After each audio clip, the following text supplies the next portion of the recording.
करोड़ वर्ष पहले प्रचंड धूल के बवंडर से हमारे सौर जगत का जन्म हुआ। धीरे धीरे पृथ्वी शीतल होने लगी, बहुत सारे गैस बाहर निकलने लगे और पृथ्वी के चारों ओर वायुमंडल के रूप में छा गए।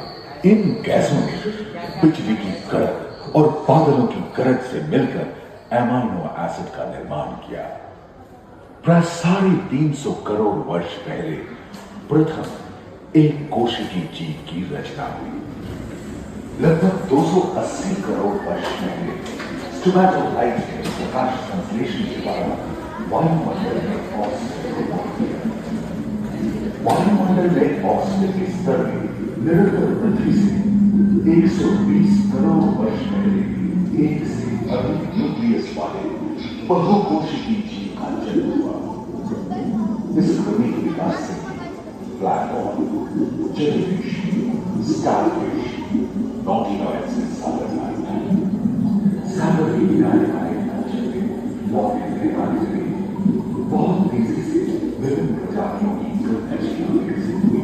यहाँ जो विशाल मछली दिख रही है उसका नाम है डार्विनोसॉरस।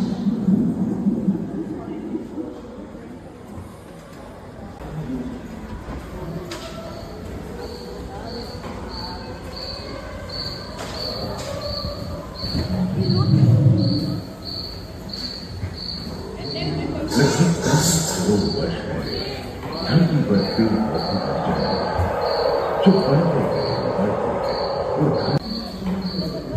घूम, मकड़े आदि पंखहीन पतंग एवं एपियोस्टेटा जैसे उभयचर प्राणियों का आविर्भाव हुआ।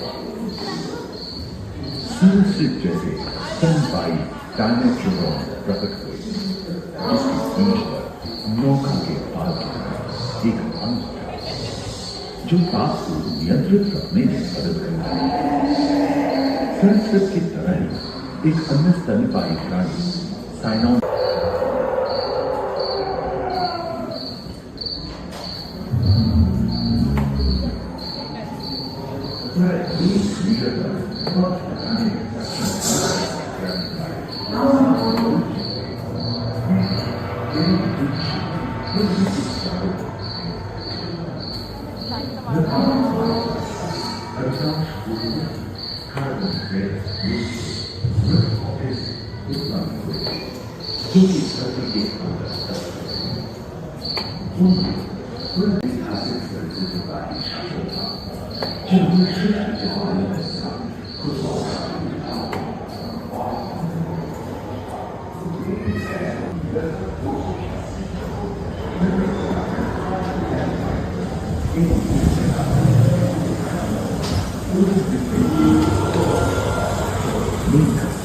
कछुओं और मगरमच्छों का जन्म लगभग 22 करोड़ वर्ष पहले इस धरती में हुआ।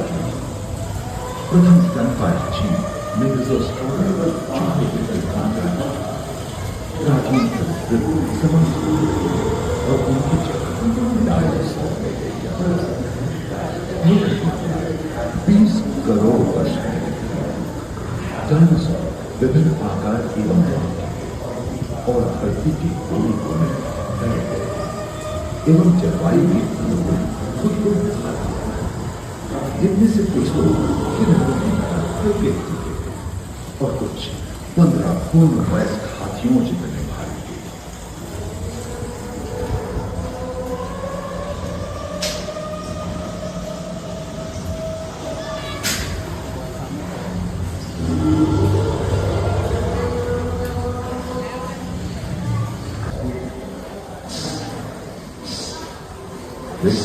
की लंबाई के साथ 23 मीटर की, जो कि एक टेनिस कोर्ट की लंबाई जितनी थी, और उनका वजन 75 टन। समुद्र आकाश और सागर में छा गए। समुद्र में रहते सबसे प्राचीन हवा में प्रथम पक्षी आज का उदय हुआ।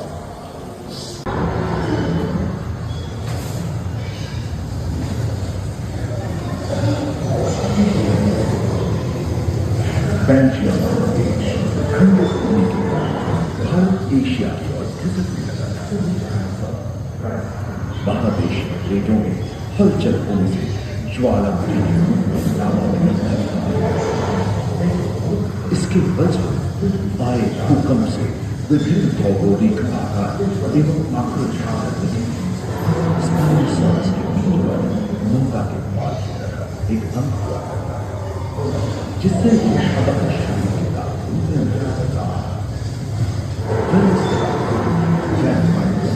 एवं ऊपरी रास्ते जैसे छोटे डायनासोर तो ओलंपिक के तेज धावकों की तरह दौड़ सकते हैं। डायनासोर के स्तर पर गर्मी करीबन 5 मीटर लंबे पंख वाले टेरोनॉरस उड़ने सुनने सुनने में विचित्र लगे, पर अधिकांश डायनासोर जैसे कि ट्राइसेराटोप्स और एंकिलोसॉरस शाकाहारी, परंतु नदियां सूखने लगी थी एवं जंगल कम होने लगे थे।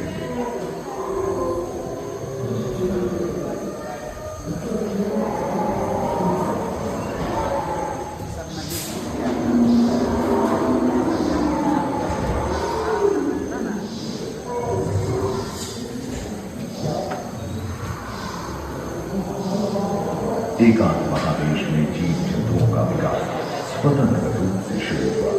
सबसे पहले पुष्प वाले पौधे धरती पर विकसित हुए एवं परागण के लिए कीट पतंगों के साथ संपर्क स्थापित हुआ। वे तेजी से धरती पर बढ़ने लगे। इसी समय पहली बार धरती पर सांपों का जन्म हुआ। डायनासोर में सबसे भयंकर था टिरानोसॉरस रेक्स। भूस्थल पर इसका ही राज चलता था। यह प्राय 12 मीटर लंबा यानी 2 मंजिला मकान के आकार का था।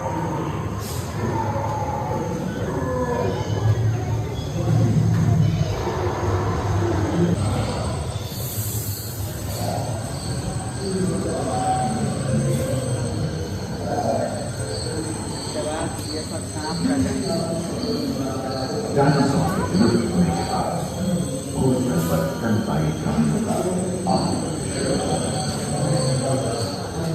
पर्याप्त मात्रा में आहार उपलब्ध होने के कारण छोटे छोटे स्तनपायी प्राणी हाथी और घोड़े में रूपांतरित हुए। लेकिन टर्सियर जैसे प्राइमेट भी इसी युग में पैदा हुए। खोखली अस्थियों वाली आज के दिनों की पक्षी इन्हीं दिनों जन्मे थे। डायाट्राइमा जैसे बड़े एवं उड़ने में अक्षम पक्षी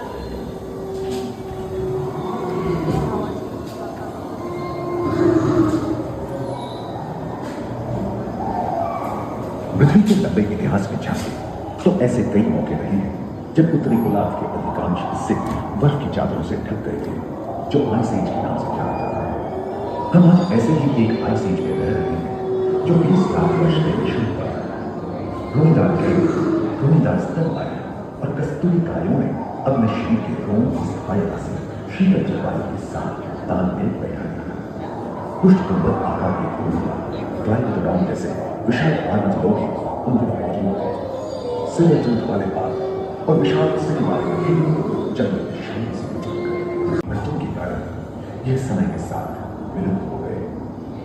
वहीं दानव आकार के हिरण हिंसक जानवरों से बचने के लिए तेजी से नहीं भाग सकते थे।